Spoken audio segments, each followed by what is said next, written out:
deal with the U.S. is possible without tariffs on aluminum and steel?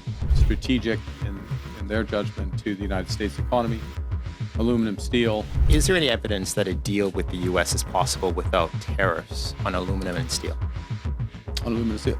Look, I think I'd answer it this way, which is that the president has been very clear, and all the actions bear this out, and that there are certain sectors that are strategic in their judgment to the United States economy. Aluminum, steel, automobiles, pharmauticals, semiconductors, lumber falls under 232 as well, the so-called 232 authority, and potentially one or two more. The U.S. approach, the revealed approach of the United States in all those sectors has been to have tariffs, some base level of tariffs. And that's consistent across with very few relatively minor exceptions. So if we're speaking in general terms, those are the priors, that's the case. Obviously in any broader deal, there are gives and takes, and there's various factors. But I think we have to recognize that in the strategic sectors, again, as defined by the United States, what's strategic to them, that they have tariffs. Okay. And just coming back to the recognition of a Palestinian state and the conditions that, the assurances, that you've been given by the Palestinian Authority, elections, reforms, non-militarization. Just coming back to that issue of elections, how do you expect them to hold elections in Gaza when you see the devastation? Yeah.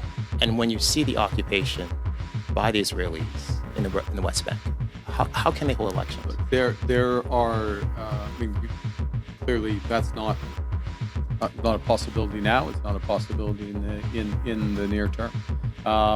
And part of this, again, is, let's go back to where we're starting, which is we are working ourselves with others to preserve the possibility of a two-state solution. To not allow the facts on the ground, deaths on the ground, the settlements on the ground, the expropriations on the ground,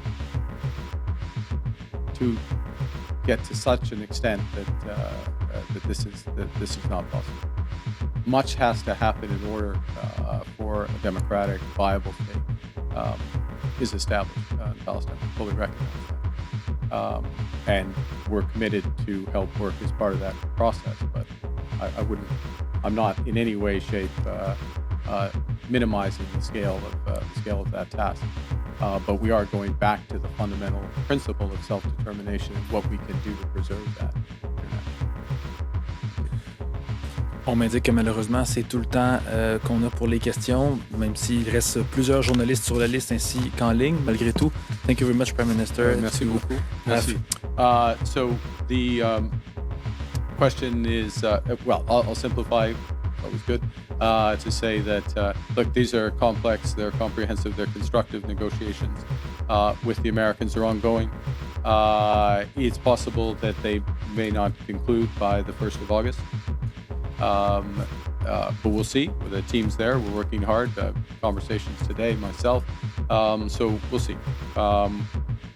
There are, and the specific aspect of the question included a reference to the European Union deal.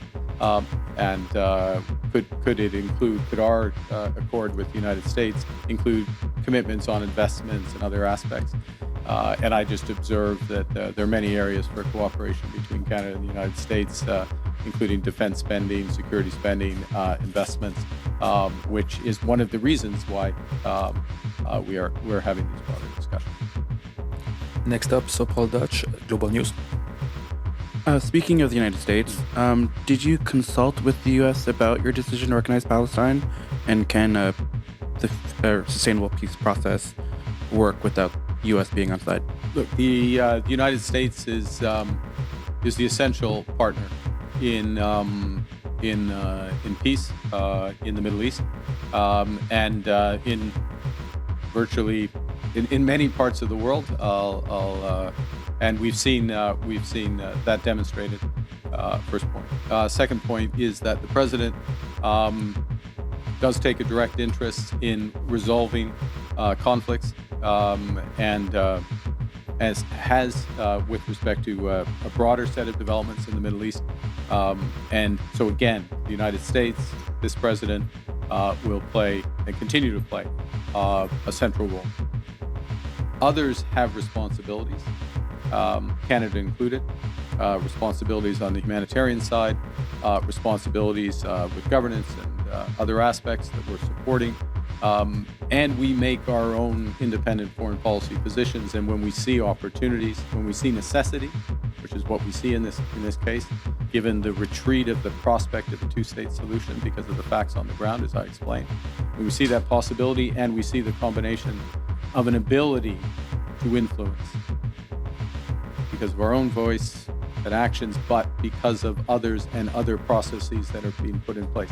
But to be absolutely clear, and I'll finish on this point, which is, I referenced earlier an E3 plan, that early stages peace plan. I talked to Prime Minister Starmer about it, President Macron as well today. Prime Minister Starmer, this is public domain, briefed the President of the United States about the plan a few days ago.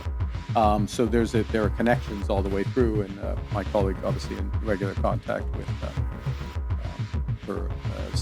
homologue. Yep. You said you came to this decision independently, so... Yep. You said you came to this decision independently, so you're saying you would have come to this without France or the UK making this decision? No, look, I mean independent of the United States, but it does matter that others are moving. It does matter because it increases the prospect of success.